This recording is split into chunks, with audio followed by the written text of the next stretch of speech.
नमस्कार दोस्त, मैं सुनील यादव आपके अपने स्काई क्लासेज पे आप सब लोगों का स्वागत करता हूं और आज फिर उपस्थित हुआ हूं आप लोगों के सामने एक नया वीडियो लेकर। जो सीरीज आपकी चल रही है लुसेंट जीके यानी लुसेंट भूगोल की जो सीरीज चल रही है उसी के तहत ये आपका दूसरा टॉपिक है। सौरमंडल का पहला टॉपिक आपके सामने मैं दे चुका हूं। कौन कौन से टॉपिक हैं वो भी मैं आपको बता चुका हूं। उसी तरीके से आज ये जो ज्योग्राफी का यानी भूगोल का जो दूसरा टॉपिक है उसके प्रश्न आपको इस वीडियो में देखने को मिलेंगे। और ये टॉपिक काफ़ी बड़ा टॉपिक है, काफ़ी ज़्यादा प्रश्न भी हैं। एक वीडियो में ये हो नहीं पाएगा, इसलिए इसको मैं 2 या 3 पार्ट में बनाऊंगा। तो आप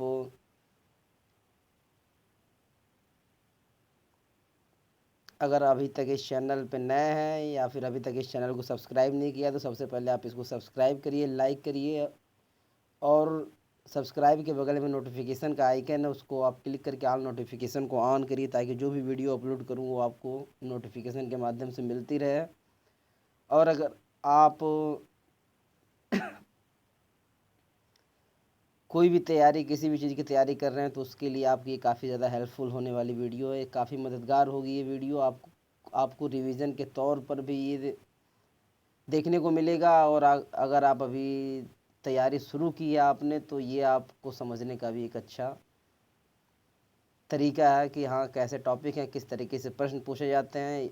इस पे आपको सारे के सारे प्रश्न मैं अवेलेबल कराऊंगा। लुसेंट के सारे प्रश्न, आपको लुसेंट की बुक अलग से खरीदने की ज़रूरत नहीं पड़ेगी।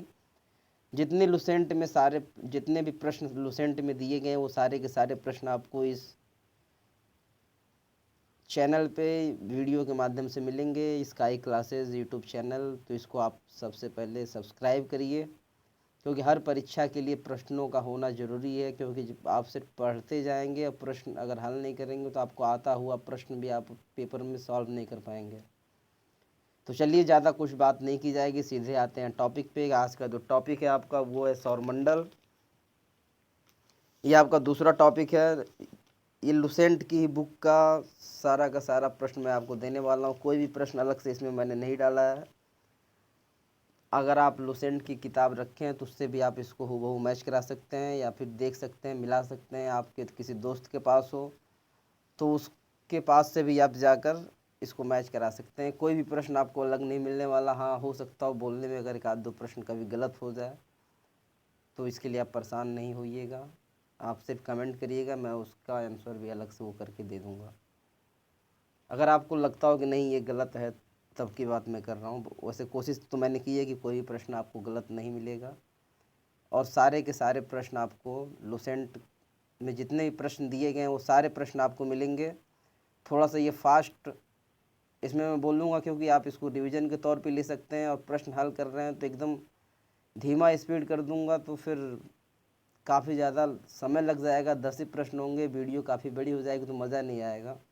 रिवीजन का मतलब कि आप उनको पढ़ें, 4 ऑप्शन आपके सामने रहेंगे, उनमें से आप तुरंत देखें, आप अपने दिमाग को दौड़ाएं और उस ऑप्शन को चुनें। तो वो काफ़ी कम समय में ही आपको इन सारे प्रश्नों को देखना होगा। कुछ इसमें प्रश्न है जिस पे टिक लगा हुआ है, इसके बाद आपको मिलेंगे कि जिस पे टिक नहीं लगा होगा तो उसमें आपको सोचने का ही मौका मिलेगा। नहीं तो फिर टिक किए हुए प्रश्न में रहेंगे तो कोई दिक्कत नहीं है, आपको लुसेंट के सारे हूबहू प्रश्न वैसे के वैसे मिलेंगे। तो चलिए शुरू करते हैं इसको।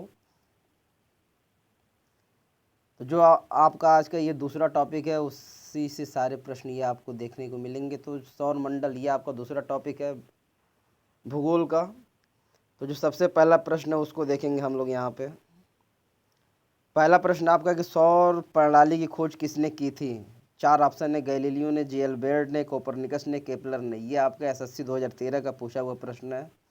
एक चीज़ और बता दूं आपसे कि इसमें लुसेंट में सिर्फ आपको नए प्रश्न ही नहीं मिलेंगे, जितने प्रीवियस ईयर में क्वेश्चन आए हुए हैं वो भी आपको मिलेंगे। तो आपको इससे जानकारी होगी कि प्रश्न आता कैसे है, किस तरीके से पूछा जाता है, किन किन पेपरों में वो प्रश्न आया हुआ है।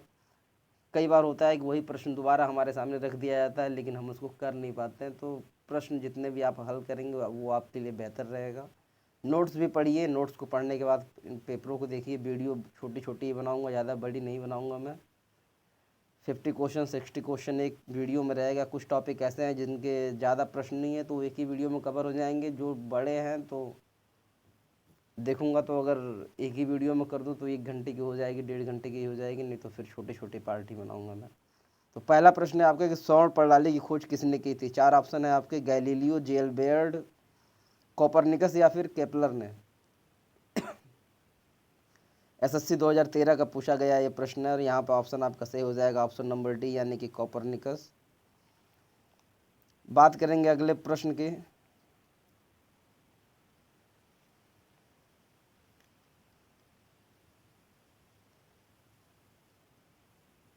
तो अगला प्रश्न है आपका कि सूर्य के चारों ओर घूमने वाले खगोलीय पिंड क्या कहलाते हैं?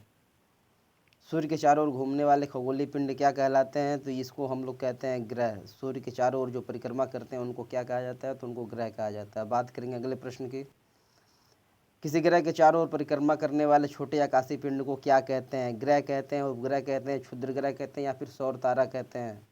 तो यहाँ पे ऑप्शन नंबर आपका सही हो जाएगा ऑप्शन नंबर बी यानी कि इसको हम लोग उपग्रह कहते हैं। जो किसी ग्रह के चारों ओर परिक्रमा करे वो उपग्रह कहलाते हैं। जो सूर्य के चारों ओर परिक्रमा करे उसको ग्रह कहते हैं। जैसे पृथ्वी के चारों ओर परिक्रमा करने वाला एकमात्र उपग्रह है वो है चंद्रमा आपका। तो उसी तरीके से यहाँ पे पूछा है कि ग्रह के चारों ओर परिक्रमा करने वाले पिंड को क्या कहते हैं? तो वो उसको कहते हैं उपग्रह। बात करेंगे अगले प्रश्न की। चौथा प्रश्न आपका, एक ग्रहों की गति का नियम किसने प्रतिपादित किया? 4 ऑप्शन है आपके, न्यूटन है, केपलर है, कोपरनिकस या गैलीलियो। तो यहाँ पे जो ऑप्शन आपका सही होने वाला है वो हो जाएगा गैलीलियो। बात करेंगे अगले प्रश्न की कि सौर मंडल में कुल कितने ग्रह हैं? तो सौर मंडल में टोटल आपके 8 ग्रह हैं। बात करेंगे छठवें प्रश्न की। तो आपका छठवां प्रश्न है कि सूर्य से बढ़ती दूरी के अनुसार ग्रहों का निम्न में से कौन सा क्रम सही है? क्रम बताना है आपको, कौन सा क्रम सही है? बुध, शुक्र, पृथ्वी, मंगल, बुध, पृथ्वी, मंगल, शुक्र, बुध, मंगल, पृथ्वी, शुक्र या बुध, मंगल, शुक्र, पृथ्वी। सूर्य से बढ़ती दूरी के अनुसार तो बुध, शुक्र, पृथ्वी, मंगल, उसके बाद बृहस्पति, शनि, अरुण, वरुण। तो ऐसे करके आपको ग्रहों का क्रम हो जाएगा। 4 ग्रह आंतरिक में आते हैं, 4 ग्रह बाह्य में आते हैं। बुध, शुक्र, पृथ्वी, मंगल 4 ग्रह ये आंतरिक हैं आपके, और बृहस्पति, शनि, अरुण ये आपके बाह्य ग्रह हैं। यहाँ पे जो ऑप्शन आपका सही हो जाएगा वो हो जाएगा ऑप्शन नंबर पहला ही यानी बुध, शुक्र, पृथ्वी, मंगल। ये सूर्य से बढ़ती दूरी के अनुसार है। एक चीज़ और देखने को मिलेगा आपको कि एक ही प्रश्न को 3 तरीके से, 4 तरीके से, कई तरीके से पूछा गया है, वो भी आपको देखने को मिलेगा इसमें। बात करेंगे 7वें प्रश्न की कि पृथ्वी से बढ़ती दूरी के अनुसार ग्रहों का निम्न में से कौन सा क्रम सही है? अभी इससे पहले जो पूछा था वो सूर्य से बढ़ती दूरी के अनुसार, यहाँ पे पूछा है पृथ्वी से बढ़ती दूरी के अनुसार ग्रहों का निम्न में से कौन सा क्रम सही है? मंगल, शुक्र, बुध, बृहस्पति या शुक्र, मंगल, बुध, बृहस्पति या शुक्र, बुध, मंगल, बृहस्पति या मंगल, शुक्र, बृहस्पति और बुध। यहाँ पे ऑप्शन आपका सही हो जाएगा ऑप्शन नंबर बी यानी कि बुध, शुक्र, मंगल, बुध और बृहस्पति ये पृथ्वी से बढ़ती दूरी के अनुसार हैं। पृथ्वी से दूर है शुक्र, उससे दूर है मंगल, और उससे फिर दूर है आपका बुध, फिर उससे ज़्यादा दूर है आपका बृहस्पति, फिर शनि, अरुण, वरुण ये आपका क्रम होता जाएगा। बात करेंगे 8वें नंबर की, आकार के अनुसार सौरमंडल के ग्रहों का अवरोही क्रम क्या है? आकार के अनुसार, यहाँ क्रम के अनुसार नहीं पूछा, यहाँ आकार के अनुसार कि छोटा बड़ा कौन सा है उस हिसाब से। सौरमंडल के ग्रहों का क्रम क्या है? बृहस्पति है, शनि है, अरुण है, वरुण, पृथ्वी, शुक्र, मंगल एवं बुध। आकार के अनुसार अवरोही क्रम यानी कि सबसे बड़ा, फिर उससे छोटा, उससे छोटा, उससे छोटा, उससे छोटा। आरोही पूछता तो सबसे पहले छोटा, फिर उससे बड़ा, उससे बड़ा, उससे बड़ा। तो यहाँ पे आपसे पूछा है कि आकार के अनुसार सौरमंडल के ग्रहों का अवरोही क्रम, तो बृहस्पति हो जाएगा, सबसे बड़ा बृहस्पति है आपका, उससे छोटा है शनि। आकार की बात कर रहा हूँ ना कि दूरी के अनुसार।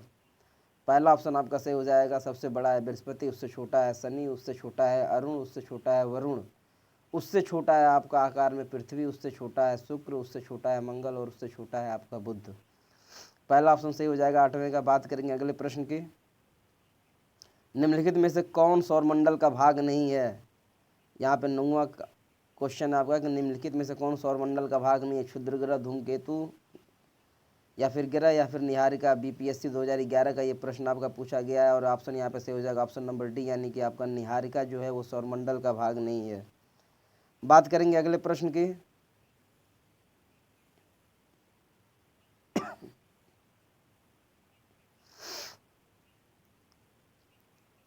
तो यहाँ पे जो आपका अगला प्रश्न है कि तारामंडल क्या है।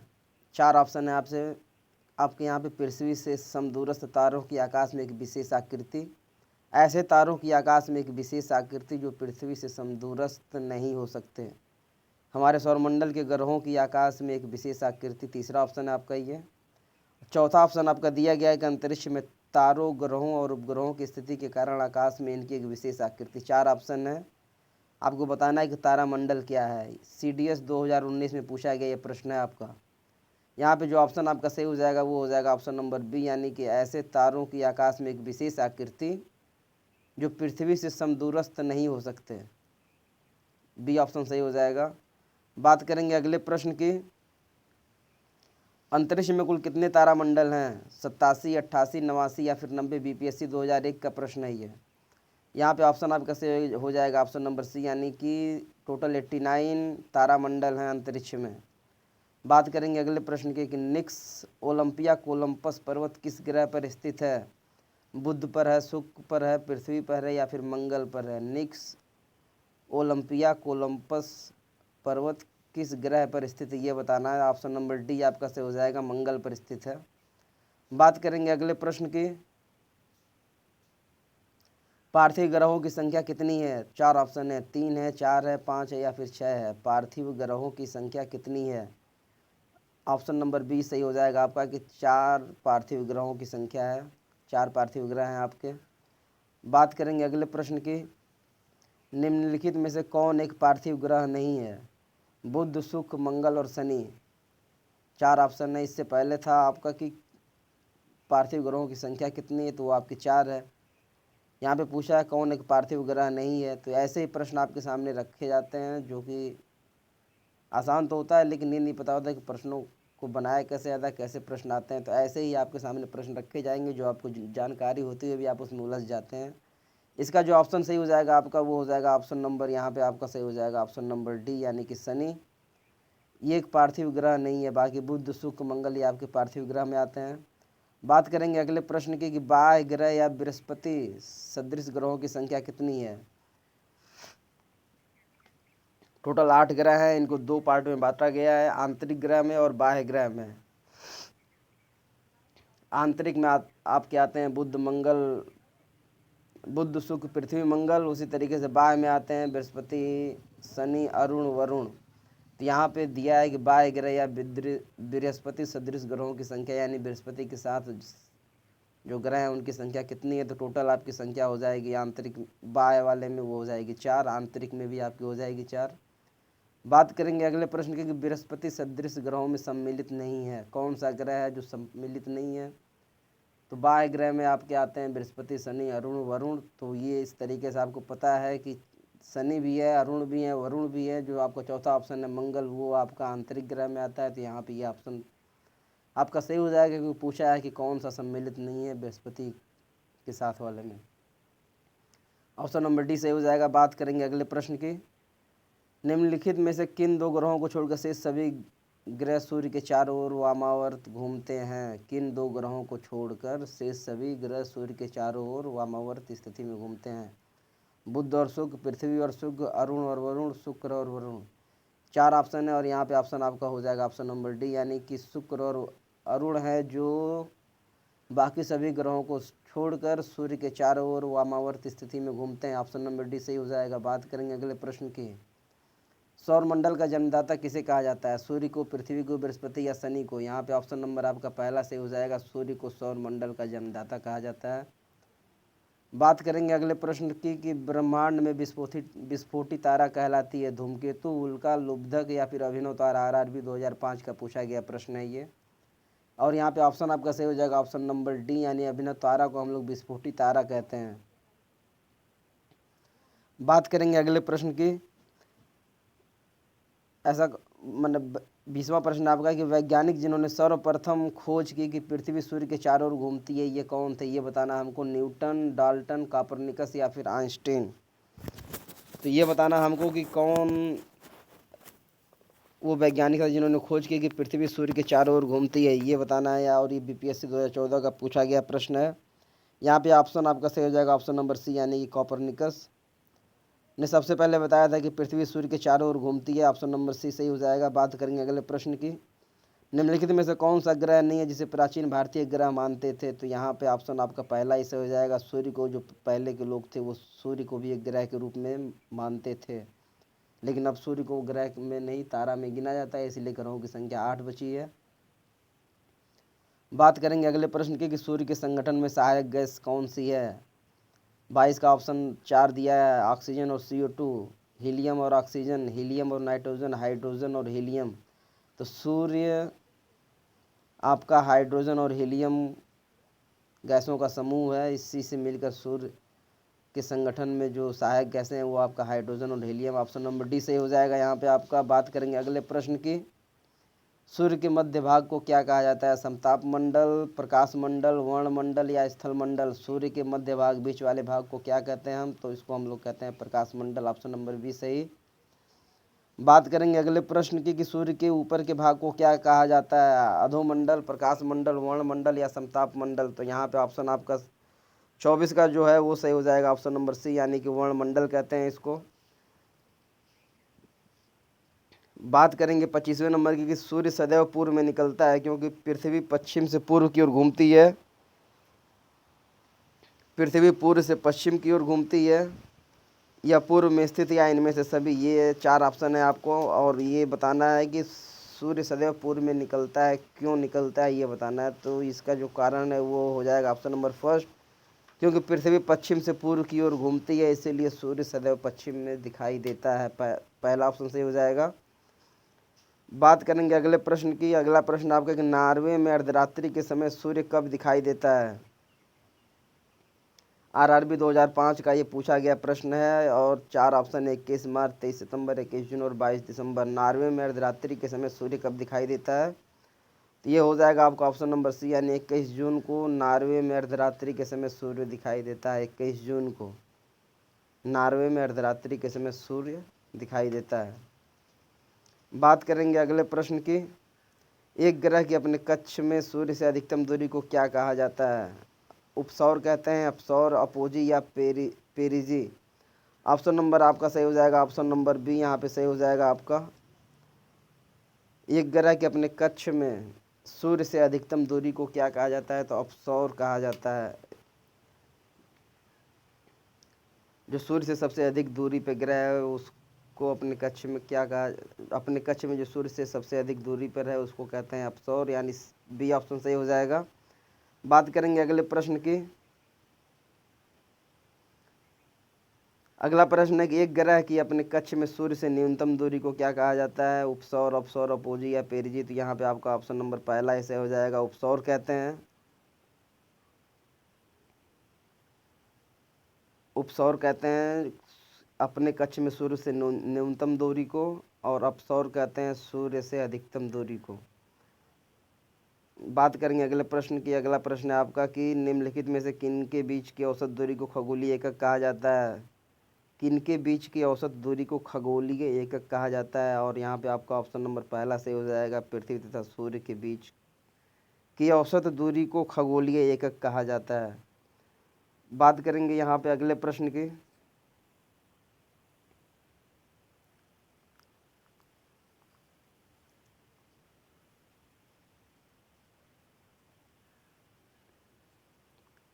यहाँ पे अगला प्रश्न 30 नंबर का ये प्रश्न आपका है कि मध्य रात्रि सूर्य का क्या अर्थ है?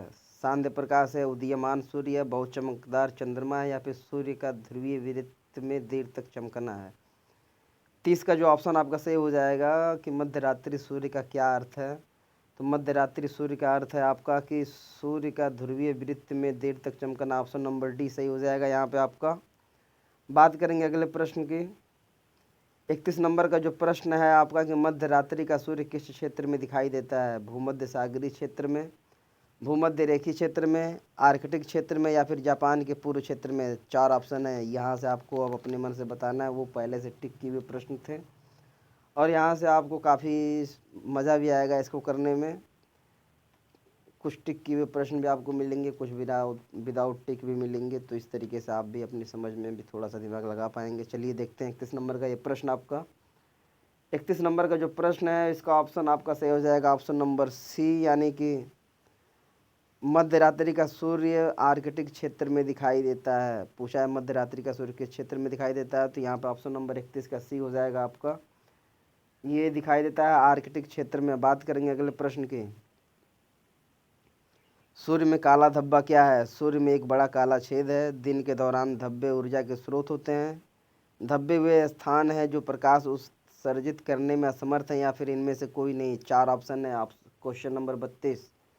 और यहाँ पे आपका ऑप्शन नंबर सही हो जाएगा, ऑप्शन नंबर सी, यानी कि धब्बे वे स्थान है जो प्रकाश उत्सर्जित करने में असमर्थ हैं। सूर्य में काले धब्बे की बात की गई है, क्या है? तो धब्बे वे स्थान है जो प्रकाश उत्सर्जित करने में असमर्थ हैं। ऑप्शन नंबर सी सही हो जाएगा। बात करेंगे अगले प्रश्न की, आपका 33 नंबर का प्रश्न कि सूर्य के रासायनिक मिश्रण में हाइड्रोजन का प्रतिशत कितना है? आरआरबी 2 में पूछा गया ये प्रश्न है आपका। 71, 61, 75 या फिर 54%। तो यहाँ पे जो 33 का ऑप्शन है वो आपका ऑप्शन नंबर पहला ही सही हो जाएगा कि सूर्य के रासायनिक मिश्रण में हाइड्रोजन का जो प्रतिशत है वो 71% हाइड्रोजन का योगदान है। पहला ऑप्शन सही। बात करेंगे अगले प्रश्न की। निम्नलिखित में से कौन एक तारा है? चंद्रमा, शुक्र, पृथ्वी या फिर सूर्य? बहुत आसान सा ये प्रश्न आपके सामने और सबको पता होगा। इसका ऑप्शन नंबर डी सही हो जाएगा। सूर्य एक तारा है, बाकी चंद्रमा उपग्रह, शुक्र और पृथ्वी ग्रह में आ जाएंगे आपके। ऑप्शन नंबर डी सही हो जाएगा। ये भी आरआरबी का पूछा गया प्रश्न है कि कौन एक तारा है, तो सूर्य आपका हो जाएगा। बात करेंगे अगले प्रश्न की। सौर पृष्ठ पर लगभग कितना तापमान होता है? सौर पृष्ठ पर लगभग कितना तापमान होता है? 800 degree Celsius, 600 degree Celsius, 6000 degree या फिर 1000 डिग्री सेल्सियस। 4 ऑप्शन है 35 नंबर का क्वेश्चन आपका, और यहाँ पे ऑप्शन आपका सही हो जाएगा ऑप्शन नंबर सी। 35 का जो ऑप्शन है वो आपका सही हो जाएगा ऑप्शन नंबर सी, यानी कि 6000 डिग्री सेल्सियस है सौर पृष्ठ पर तापमान। बात करेंगे अगले प्रश्न की। 36 नंबर का क्वेश्चन, सूर्य की सतह पर हाइड्रोजन के अलावा दूसरा कौन सा तत्व बहुतायत से पाया जाता है? हीलियम, नियान, आर्गन या फिर ऑक्सीजन? सूर्य की सतह पर हाइड्रोजन के अलावा कौन सा तत्व बहुतायत में पाया जाता है? ये प्रश्न अभी आपको देखने को ऊपर मिला था, उसी से रिलेटेड ये भी प्रश्न है आपका। 36 नंबर का क्वेश्चन, यहाँ पे ऑप्शन आपका सही हो जाएगा। ऑप्शन नंबर पहला ही हीलियम है, जो हाइड्रोजन के अलावा बहुतायत मात्रा में पाया जाता है। हाइड्रोजन और हीलियम का मिश्रण से मिलकर इस सूर्य का जो प्रकाश है वो सबसे ज़्यादा, मतलब इन्हीं गैसों के द्वारा वो चमकदार दिखाई देता है आपको, और काफ़ी ज़्यादा प्रकाश वो पृथ्वी पे भेजता भी। तो पहला ऑप्शन सही हो जाएगा। 36 नंबर का ऑप्शन पहला ऑप्शन सही हो जाएगा। बात करेंगे अगले प्रश्न की कि सूर्य प्रकाश धरती तक पहुंचने में कितने मिनट लेता है? 8.3, 7.3, 9.4 या फिर 10 मिनट का समय लेता है। 37 नंबर का क्वेश्चन, और ऑप्शन नंबर पहला ही सही हो जाएगा आपका कि 8.3 मिनट का समय। बात करेंगे अगले प्रश्न की यहाँ पे कि सूर्य के सबसे पास कौन सा ग्रह है? बुध है, बृहस्पति, शुक्र, मंगल? एसएससी 2013 का यह प्रश्न काफ़ी आसान प्रश्न है कि सूर्य के पास कौन सा ग्रह है। ऐसे प्रश्न आपको पेपरों में देखने को मिलते हैं, तो घबराने वाली कोई बात नहीं। आप मज़े से अपनी तैयारी करिए। जब आप पढ़ेंगे तो हर चीज़ आपको आसान लगेगी। नहीं पढ़ेंगे, 10 दिन पे एक बार पढ़ेंगे, 20 दिन पे एक बार पढ़ेंगे, तो हर चीज़ आपको उलझाने वाली ही लगेंगे। और नहीं भी पढ़ेंगे, महीने में एक बार खोलेंगे, तो फिर तो वो एकदम नहीं के बराबर ही रहेगा। 38 नंबर का क्वेश्चन, और यहाँ पे ऑप्शन नंबर आपका पहला ही सही हो जाएगा। पहला ऑप्शन बुध, जो सूर्य के सबसे पास है। बात करेंगे अगले क्वेश्चन की कि बुध नक्षत्र में एक वर्ष में दिनों की संख्या कितनी होती है? 356, 36 या 88? यहाँ पे 39 नंबर का जो क्वेश्चन है, एक वर्ष में दिनों की संख्या बुध नक्षत्र में जो होती है, 39 नंबर का क्वेश्चन वो हो जाएगा ऑप्शन नंबर डी आपका 88। एसएससी 2015 में पूछा गया, बुध में नक्षत्र में एक वर्ष में कितने दिन? जैसे पृथ्वी पे आपका 365 दिनों में को एक वर्ष कहते हैं, उसी तरीके से वहाँ पे 28 दिनों को एक वर्ष कहा जाता है। 88, 39 का ऑप्शन नंबर डी सही हो जाएगा। बात करेंगे अगले प्रश्न की। 40 नंबर का जो प्रश्न है आपका, किस ग्रह में चंद्रमा की तरह कलाएँ होती हैं? मंगल, बुध, बृहस्पति या फिर शनि? तो 40 नंबर का यह ऑप्शन आपका सही हो जाएगा ऑप्शन नंबर बी, यानी कि चंद्रमा की तरह बुध में कलाएँ होती हैं। ऑप्शन नंबर बी हो जाएगा 40 का। बात करेंगे अगले प्रश्न की। 41 नंबर के निम्नलिखित में से कौन से ग्रहों के चारों ओर घूमने वाले उपग्रह नहीं हैं? निम्नलिखित में से कौन से ग्रहों के चारों ओर घूमने वाले उपग्रह नहीं है? मंगल तथा शुक्र, मंगल तथा बुध, बुध तथा शुक्र, वरुण तथा प्लूटो। एसएससी 2013 में पूछा गया 41 नंबर का क्वेश्चन और ऑप्शन आपका सही हो जाएगा।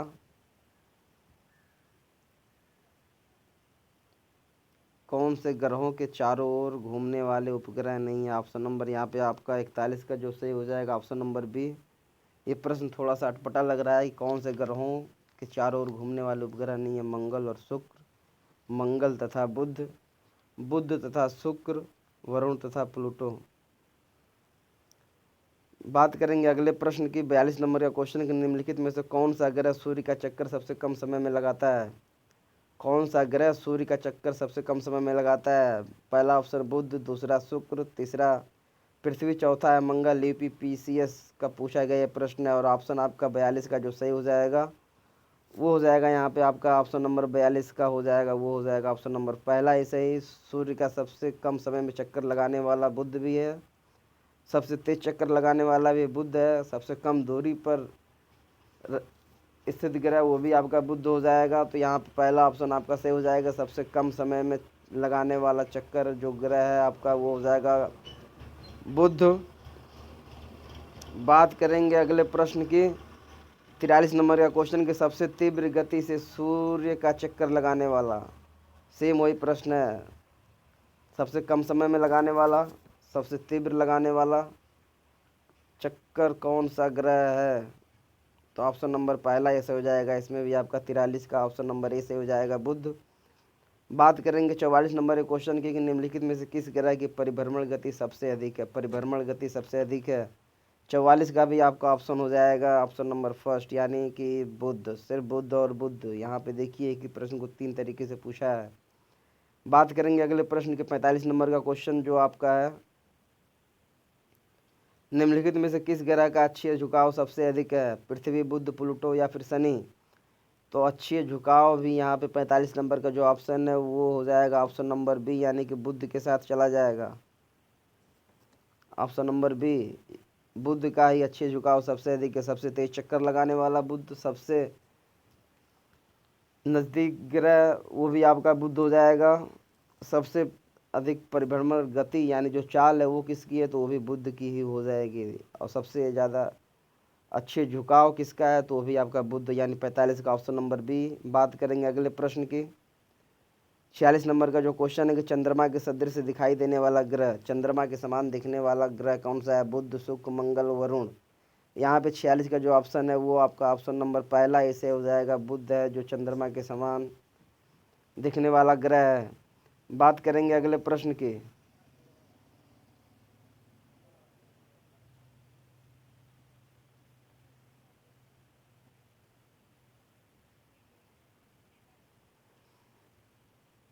47 नंबर का क्वेश्चन कि सौरमंडल का कौन सा ग्रह लगभग पृथ्वी जितना बड़ा है? एसएससी 2011 में पूछा गया प्रश्न कि सौरमंडल का कौन सा ग्रह लगभग पृथ्वी जितना बड़ा है? बुध, मंगल, शुक्र या फिर यम? तो यहाँ पे 47 नंबर का ऑप्शन आपका हो जाएगा ऑप्शन नंबर सी, यानी कि यहाँ पे जो शुक्र ग्रह है वो पृथ्वी जितना, लगभग पृथ्वी के समान ही है, पृथ्वी इतना बड़ा है, सी सही हो जाएगा। बात करेंगे अगले प्रश्न की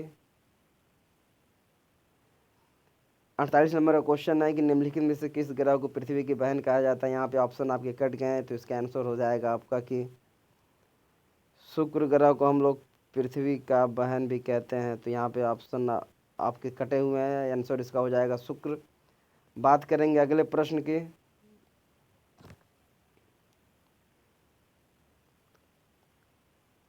क्वेश्चन नंबर 49, किस ग्रह को शाम का तारा भी कहते हैं? इवनिंग स्टार किसे कहा जाता है? मंगल, शुक्र, पृथ्वी या फिर बुध को? तो यहाँ पे जो ऑप्शन आपका सही हो जाएगा शाम का तारा 49 नंबर का क्वेश्चन वो हो जाएगा आपका ऑप्शन नंबर बी, यानी कि शुक्र को हम लोग इवनिंग स्टार कहते हैं।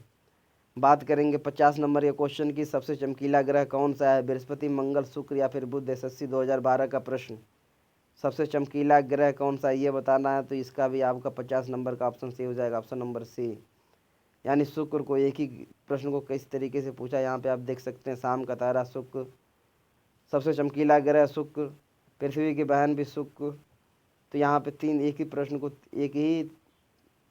प्रश्न को कितने तरीके से पूछा गया ये भी आपको देखने को मिल रहा है। अगले प्रश्न की बात करेंगे। 51 नंबर का क्वेश्चन है, सूर्य तथा पृथ्वी के निकटतम ग्रह कौन से हैं?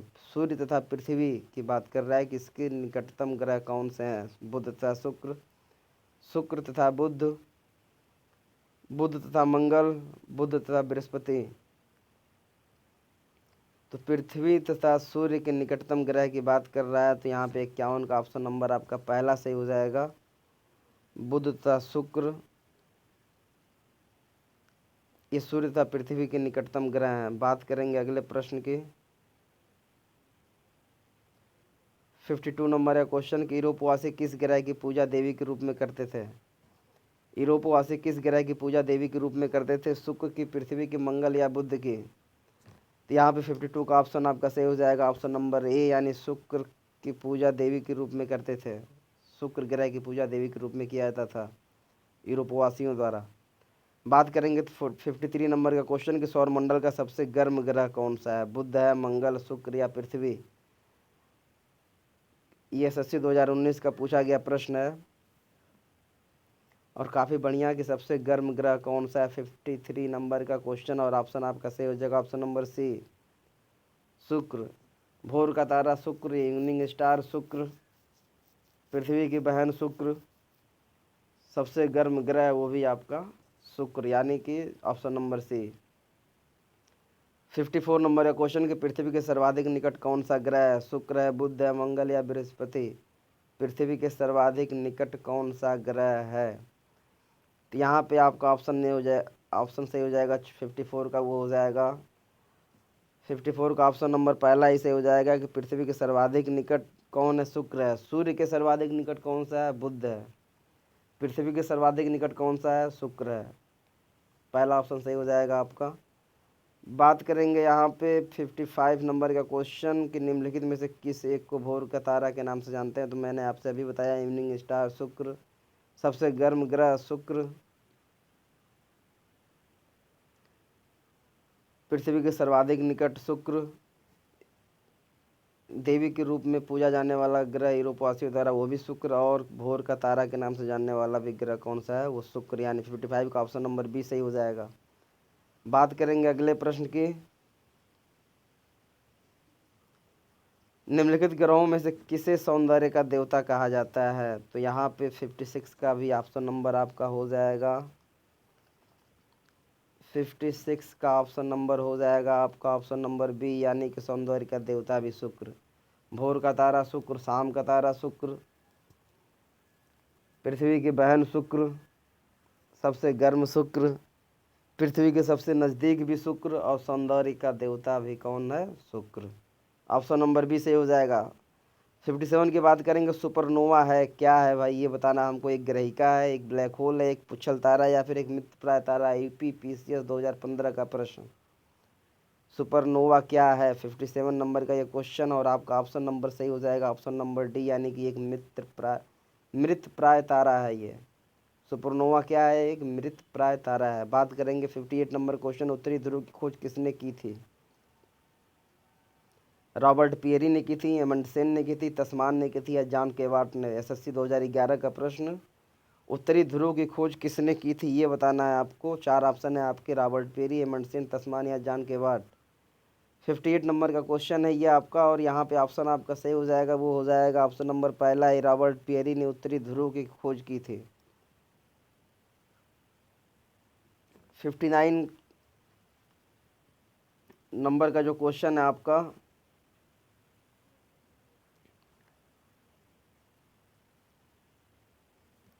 साउथ पोल पर पहुंचने वाला प्रथम व्यक्ति कौन था? SSC 2015 का प्रश्न है 59 नंबर का कि साउथ पोल पर पहुंचने वाला प्रथम व्यक्ति कौन था?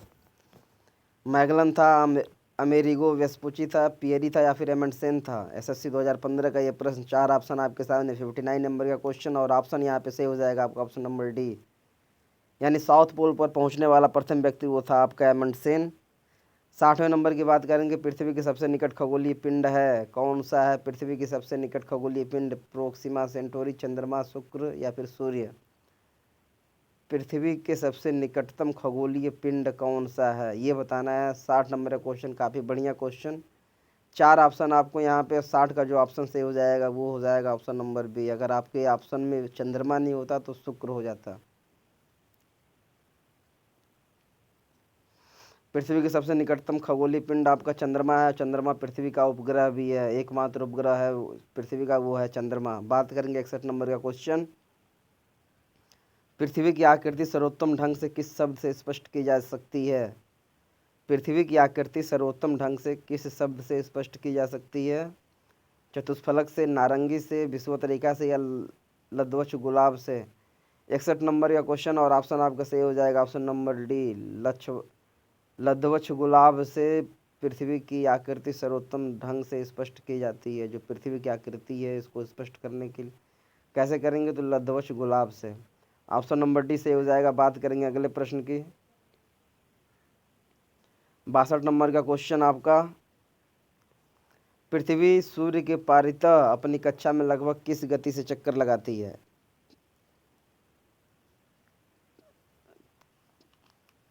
5 डिग्री प्रतिदिन, 2 डिग्री प्रतिदिन, 1 डिग्री प्रतिदिन, या 3 डिग्री प्रतिदिन के हिसाब से चक्कर लगाती है, ये बताना। 62 नंबर का क्वेश्चन। और यहाँ पे आपका सही हो जाएगा 62 नंबर का, वो हो जाएगा ऑप्शन नंबर सी, यानी कि 1 डिग्री प्रतिदिन के हिसाब से पृथ्वी सूर्य के परितः अपनी कक्षा में चक्कर लगाती है। 62 का ऑप्शन नंबर सी सही हो जाएगा आपका। बात करेंगे अगले प्रश्न की। सूर्य के चारों ओर पृथ्वी के परिभ्रमण की चाल कैसी रहती है? वर्ष भर एक समान रहती है, अधिकतम होती है जब पृथ्वी सूर्य के निकटतम होती है, अधिकतम होती है जब पृथ्वी सूर्य से अधिक दूरी पर होती है, न्यूनतम होती है जब पृथ्वी सूर्य के निकटतम होती है। सूर्य के चारों ओर पृथ्वी के परिभ्रमण की चाल कैसी रहती है? तो सूर्य के चारों ओर पृथ्वी के परिभ्रमण की चाल, यहाँ पे 63 नंबर है क्वेश्चन, ऑप्शन नंबर आपका बी सही हो जाएगा कि अधिकतम होती है जब पृथ्वी सूर्य के निकटतम होती है।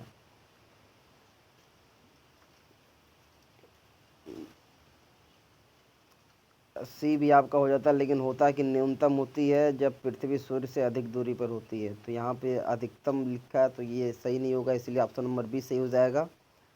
बात करेंगे 64 नंबर का क्वेश्चन कि पृथ्वी के भ्रमण की गति क्या है? 27 किलोमीटर पर मिनट, 31 किलोमीटर पर मिनट, 25 किलोमीटर पर मिनट, या 39.5 किलोमीटर पर मिनट?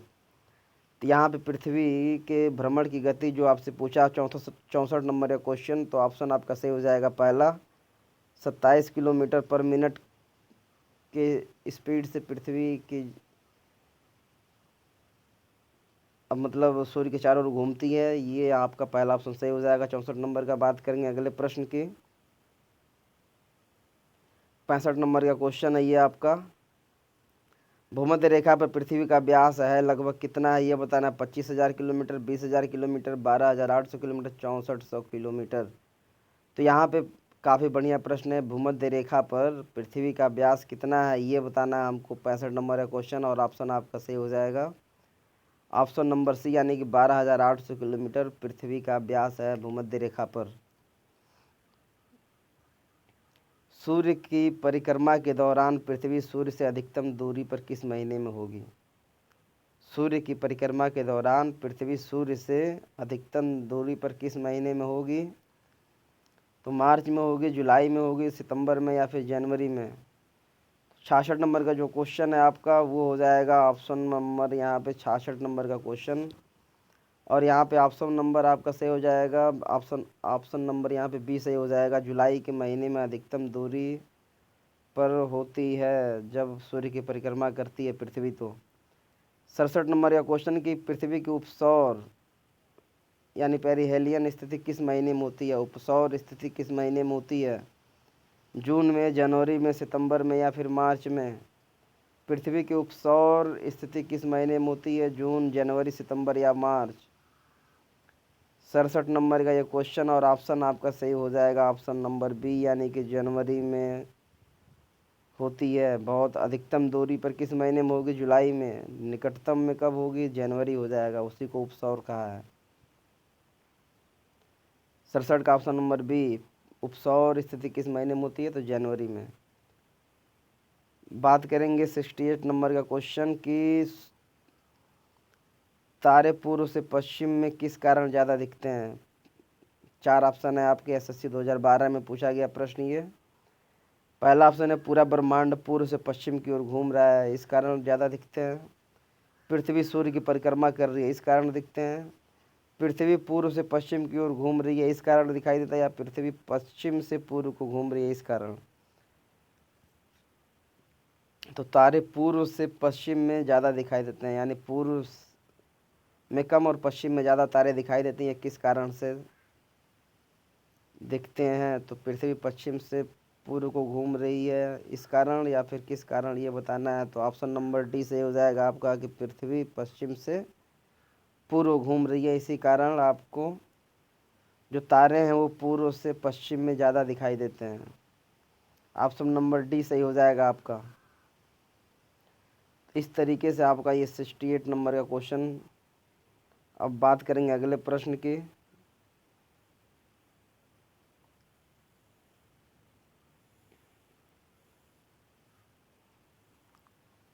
सिक्सटी 69 नंबर का जो क्वेश्चन है आपका कि गुलाब पृथ्वी ध्रुवों पर चपटी होती है, यह इस तथ्य को स्पष्ट सिद्ध होता है। मतलब इससे क्या सिद्ध होता है ये बताना है। गुलाब पृथ्वी ध्रुवों पर चपटी होती है, ये बताना हमको। पहला ऑप्शन है पृथ्वी का भार ध्रुवों पर सर्वाधिक तथा विषुवत रेखा पर न्यूनतम होता है, इसलिए गुलाब पृथ्वी ध्रुवों पर चपटी होती है। या फिर पदार्थ का भार ध्रुवों पर न्यूनतम तथा विषुवत रेखा पर सर्वाधिक होता है, इस कारण गुलाब पृथ्वी ध्रुवों पर चपटी होती है। या फिर पदार्थ का भार ध्रुवों तथा विषुवत रेखा पर समान होता है, इस कारण चपटी होती है। या फिर ध्रुवों पर पदार्थ अपना भार खो देता है, इस कारण चपटी होती है। तो 69 नंबर का जो क्वेश्चन है उसका आपका ऑप्शन से हो जाएगा ऑप्शन नंबर पहला कि पृथ्वी का भार ध्रुवों पर सर्वाधिक होता है तथा विषुवत रेखा पर न्यूनतम होता है, इसी कारण गुलाब पृथ्वी ध्रुवों पर चपटी होती है। गुलाब पृथ्वी ध्रुवों पर चपटी होती है, पहला ऑप्शन सही हो जाएगा 69 का। बात करेंगे अगले प्रश्न की। पृथ्वी अपने अक्ष पर घूमती है, यहाँ पे पहला ऑप्शन आपका सही था। पृथ्वी अपने अक्ष पर घूमती है पूर्व से पश्चिम, पश्चिम से पूर्व, उत्तर से दक्षिण या दक्षिण से उत्तर। 4 ऑप्शन है और 70 का जो ऑप्शन आपका सही हो जाएगा वो हो जाएगा ऑप्शन नंबर बी, यानी कि पश्चिम से पूर्व में पृथ्वी अपने अक्ष पर घूमती है। तो इस वीडियो में टोटल ये 70 प्रश्न आप के सामने मैंने रखा है, और इसके बाद जो बचे हुए प्रश्न हैं वो इसके जस्ट बाद वाली वीडियो में होंगे। तो आप इन सारे प्रश्नों को एक बार देखें, 2 बार देखें, इसको रिवीजन के तौर पे देखें। नए हैं तो ये आपके लिए समझने के लिए काफ़ी अच्छा वीडियो होगा कि प्रश्न ऐसे ही बनाए जाते हैं जो आपको काफ़ी अच्छे लगेंगे। कुछ तो आप ऐसे आम बातचीत में जानते हैं कि हाँ पृथ्वी सूर्य का चक्कर लगाती है, 8 ग्रह हैं, सांझ का तारा, भोर का तारा शुक्र को कहा जाता है, सबसे बड़ा ग्रह कौन सा है। तो उसी तरीके से सारे प्रश्न इसमें आपको देखने को मिले हैं, ऐसे प्रश्न आगे भी आपको देखने को मिलेंगे। तो वीडियो में बस आपके लिए इतना ही प्रश्न रहेगा, इसके बाद वाली वीडियो में और बचे हुए प्रश्नों को मैं दूंगा ताकि वीडियो काफ़ी बड़ी ना हो पाए और आप अच्छे से इसको देख सकें। जैसे आप गाने सुनते हैं, म्यूजिक सुनते हैं, यूट्यूब पे वीडियो देखते हैं, उसी तरीके से इसको भी आप सिर्फ देख सकते हैं, सुन सकते हैं। नोट्स बनाने की ज़रूरत नहीं है। जैसे आप लुसेंट का रिवीजन करते हैं, टॉपिक पढ़िए, उसके बाद प्रश्नों को देखिए, उसी तरीके से आप इस वीडियो को देख सकते हैं। लुसेंट की बुक आपको ख़रीदने की ज़रूरत नहीं पड़ेगी, क्योंकि जो प्रश्न उसमें रहेंगे वो बहुत सारे प्रश्न आपको इसमें मिलेगा। किसी दोस्त के पास आपकी किताब पढ़ी हो तो आप उससे ये प्रश्न मिला सकते हैं। आपको पूरा एकदम विश्वास दिलाता हूँ कि एक भी प्रश्न आपका हटने वाला नहीं है, अलग नहीं रहेगा। तो दोस्त एक बार और आपसे कहना चाहूँगा कि अगर अभी तक आपने इस चैनल को सब्सक्राइब नहीं किया है तो सबसे पहले इस चैनल को सब्सक्राइब करिए, उसके बगल में नोटिफिकेशन के आइकन को क्लिक करिए, ऑल नोटिफिकेशन को ऑन करिए, ताकि जो भी वीडियो अपलोड करूँगा वो आप पे मिलती रहेगी। और कमेंट में आप ये भी बताइए कि हाँ आपको वीडियो कैसी लग रही है, अच्छी लग रही है, या फिर किस टॉपिकों पे आपको चाहिए। प्रश्न उत्तर की जो सीरीज़ ये आपकी चल रही है, ये लगातार चलने वाली है, ये आपको हमेशा उपलब्ध कराता रहूँगा मैं। जो 50 प्रश्न रहेंगे, 100 प्रश्न रहेंगे, इसकी बड़ी वीडियो भी अगर आपको चाहिए तो आप कमेंट में बता सकते हैं, उसको भी बनाने का मैं काम करूँगा और काफ़ी अच्छी वीडियो दूंगा। लुसेंट की ही सारी किताब आपको मैं वीडियो के माध्यम से उपलब्ध करवा दूंगा। आपको अलग से कोई भी किताब खरीदने की लुसेंट की ज़रूरत नहीं पड़ेगी। खासकर क्वेश्चन आंसर के लिए आप ऑनलाइनर खरीदना चाहते हैं तो खरीद सकते हैं, वो आपके नोट्स का काम करेगा। कैसे लुसेंट को पढ़ा जाता है वो भी मैं एक वीडियो आपको दूंगा बहुत अच्छे तरीके से बना कर कि आप किस तरीके से पढ़ाई कर सकते हैं। आपकी लुसेंट 1 महीने में ख़त्म हो सकती है, 1.5 महीने में ख़त्म कर सकते हैं। कैसे पढ़ेंगे उसका तरीका क्या है ताकि आपको मज़ा भी आए, आपको बोरियत महसूस ना हो। तो आप वो लुसेंट की ऑनलाइनर जो बुक आती है उसको आप ख़रीद सकते हैं। बाकी रही प्रश्नों वाली तो सारे के सारे प्रश्न आपको उसमें मिलेंगे, तो आप इस वीडियो के माध्यम से उन सारे प्रश्नों को आप देख सकते हैं। प्रश्न के जो सॉल्व करने का जो स्पीड है ये आपको अगर अच्छा लग रहा हो तो ही बताइए, वरना अगर ज़्यादा फास्ट होगा तो इसको मैं और धीमा बोलूँगा, वो भी आप बता सकते हैं कमेंट में। तो इतना ज़रूर बताइए कि आपको वीडियो कैसी लग रही है। सारी चीज़ आप कमेंट में क्या बोल सकते हैं। दोस्त इसको अधिक से अधिक संख्या में शेयर भी करिए, दोस्तों के पास अपने पहुंचाइए और चैनल को सब्सक्राइब भी करिए। और कमेंट में इतना भी ज़रूर बताइए कि अगर आपको इसकी पूरी की पूरी बड़ी वीडियो भी चाहिए तो वो भी मैं आपको दूंगा, लेकिन कैसा लग रहा है इतना आप ज़रूर कमेंट में बताइए। आपको कोई और भी दिक्कत है तो वो भी आप कमेंट में दे सकते हैं। तो दोस्त फिर मैं मिलता हूँ आपसे अगली वीडियो में, तब तक आप बने रहें स्काई क्लासेस पे। जय हिंद, जय भारत, गुड नाइट।